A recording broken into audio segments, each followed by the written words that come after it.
ಯುವಕರು ರೆಡಿಯಾಗಿ ಬಂದಾರ ಡ್ಯಾನ್ಸ್ ಪಾನ್ಸ್ ನೋಡಾಕ ಹಾಡಾಕ. ನಾವೇನಿಲ್ಲಿ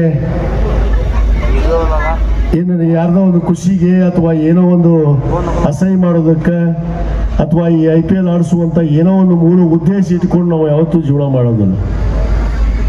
ಅದಲ್ಲ ಉದ್ದೇಶ ಏನು? ಸ್ವಾಮಿ ವಿವೇಕಾನಂದ ಅವರು ಹೇಳಿದಂತ ಮಾತಿನ ಉದ್ದೇಶ, ನಮ್ಮ ಉದ್ದೇಶ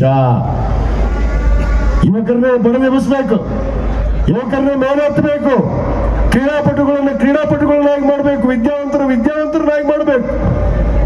ಆ ಕೆಲಸ ಮಾಡೋದಕ್ಕೆ ನಾವು ಹೊರಟಿದ್ದೀವಿ. ಯಾವುದೇ ರಾಜಕೀಯ ದುರುದ್ದೇಶದಿಂದ ನಾವು ಈ IPL ಆಡಿಸಿಲ್ಲ, ನಾವು ಈ ಒಂದು ಕಾರ್ಯಕ್ರಮವನ್ನು ಮಾಡ್ತಾ ಇಲ್ಲ. ನಮ್ಮ ಉದ್ದೇಶ ಇಷ್ಟೇ.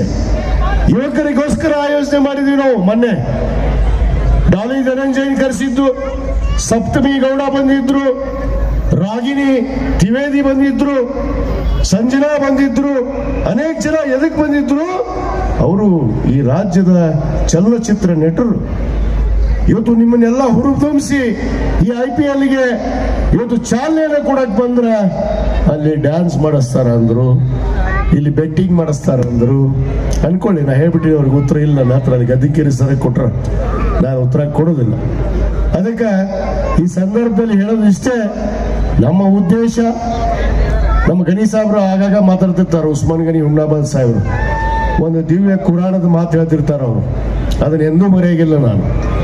ಯಾಕಂದ್ರೆ ಅವ್ರು ಹೇಳ್ತಾರ, ಯುವ ಶಕ್ತಿ ಅನ್ನೋದು ಹೇಗಿದೆ ಅಂದ್ರೆ ನಮ್ಮ ದೇಶದಲ್ಲಿ ಇವತ್ತು 52% ಯುವಕರನ್ನು ಹೊಂದಿರುವಂತ ಯಾವ್ದಾದ್ರು ದೇಶ ಈ ಪ್ರಪಂಚದಲ್ಲಿ ಇದ್ರೆ ಅದು ಭಾರತ ದೇಶ ಅನ್ನೋ ಮಾತನ್ನ ಬಹಳ ಹೆಮ್ಮೆ ಅಂತ ನಾನು ಹೇಳಕ್ಕೆ ಇಚ್ಛೆ ಪಡ್ತೀನಿ.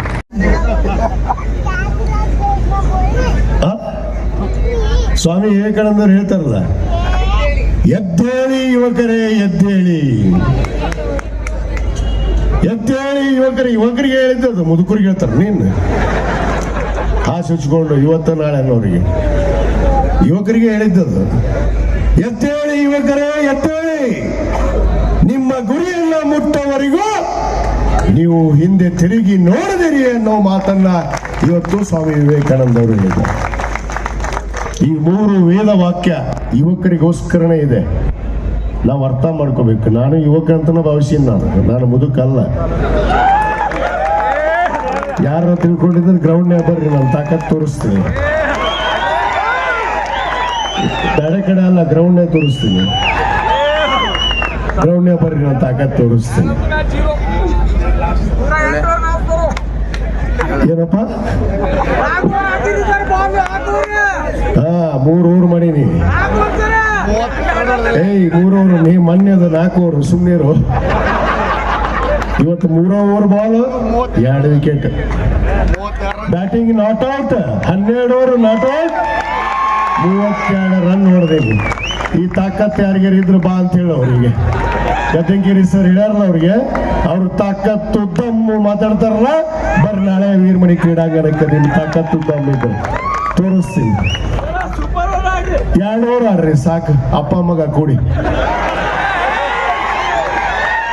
2 ಓವರ್ ಆಡ್ರಿ. 2 ಓವರ್ ನಾನಾ ಬೌಲಿಂಗ್ ಮಾಡ್ತೀನಿ, ಗಣ ಮಕ್ಕಳಿದ್ರು ಬರ್ರಿ. 2 ಓವರ್ ಅದಕ್ಕೆ ನಿಮ್ಮ ಜೀವನ, ನಿಮ್ಮ ದೌರ್ಬಲ್ಯವೇ ನಿಮ್ಮ ಮರಣ ಅಂತ ಹೇಳ್ತಾರೆ. ಇವತ್ತು ತಾವೆಲ್ಲ ಯುವಕರಲ್ಲಿ ಕೂತಿದ್ದೀರಿ. ಇವತ್ತು ನಾವು ಇಳಕಲ್ ಪ್ರೀಮಿಯರ್ ಲೀಗ್ 8ರ ಒಂದು ಬಹುಮಾನ ವಿತರಣೆ ಸಮಾರಂಭದಲ್ಲಿ ಪಾಲ್ಗೊಂಡಿದ್ದೀವಿ. ಕಳೆದ 38 ದಿವಸಗಳ ಕಾಲ ಇವತ್ತೇನು ಸುಮಾರು 14 ತಂಡದ ಕ್ರೀಡಾಪಟುಗಳು ಸುಮಾರು 250ಕ್ಕೂ ಹೆಚ್ಚು ಯುವಕರು ಈ ಕ್ರೀಡಾಕೂಟದಲ್ಲಿ ತಾವೆಲ್ಲ ಭಾಗವಹಿಸಿದ್ರಿ. ಅದರಲ್ಲಿ ವಿಶೇಷವಾಗಿ ಗ್ರಾಮೀಣದಿಂದ 6 ಜನ ಒಂದು ತಂಡದಲ್ಲಿ ಕಡ್ಡಾಯವಾಗಿ ನಾವು ಒಂದು ನಿಯಮವನ್ನು ಮಾಡಿ 6 ಜನ ಒಂದು 6 ಜನ ಯುವಕರನ್ನ ಗ್ರಾಮೀಣ ಮಟ್ಟದ ಕ್ರೀಡಾಪಟುಗಳನ್ನು ನಾವಿಲ್ಲಿ ಅವಕಾಶವನ್ನು ಕಲ್ಪಿಸಿಕೊಟ್ಟಿದ್ವಿ.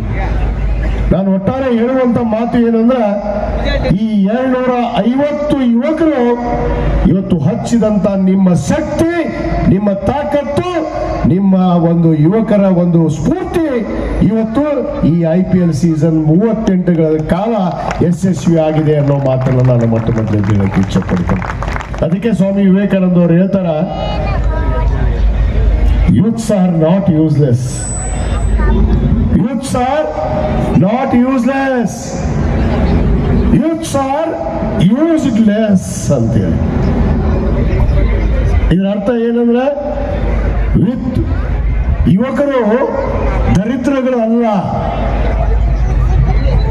ಅವರು ಉಪಯೋಗ ಇಲ್ಲ ಅನ್ನೋ ಮಾತನ್ನು ನಮ್ಮ ಬಹಳಷ್ಟು ಜನ ಹೇಳ್ತಾರೆ.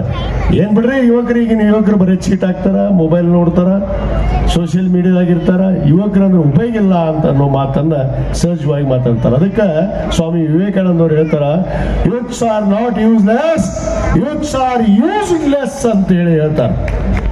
ಅಂದ್ರೆ ಯುವಕರನ್ನ ಬಳಕೆ ಮಾಡೋದು ಕೂಡ ಸರಿಯಾಗಿ ಮಾಡಿದ್ರೆ ಆ ಯುವಕರು ಸರಿಯಾದ ಹಾದಿಗೆ ಬರ್ತಾರೆ ಅನ್ನೋದಕ್ಕೆ ಇವತ್ತು IPL ಸೀಸನ್ 8 ಇವತ್ತು ಯಶಸ್ವಿಯ ಕಾರಣ ಅನ್ನೋ ಮಾತನ್ನು ನಾನು ಹೇಳಕ್ಕೆ ಇಚ್ಛೆ ಪಡ್ತೀನಿ.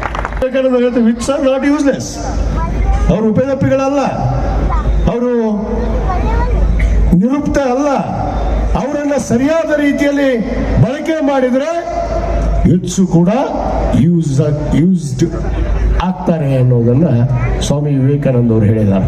ಅದಕ್ಕೆ ಅವರ 2 ಮಹತ್ವವಾದ ಒಂದು ಅಂಶಗಳನ್ನು ತಿಳಿಸೋದ್ರ ಜೊತೆಗೆ ಕೊನೆಯದೊಂದು ನಾನು ಏನ್ ತಿಳಿಯೋಣ ಅದನ್ನು ಹೇಳಿಬಿಡ್ತೀನಿ. ಏನದು?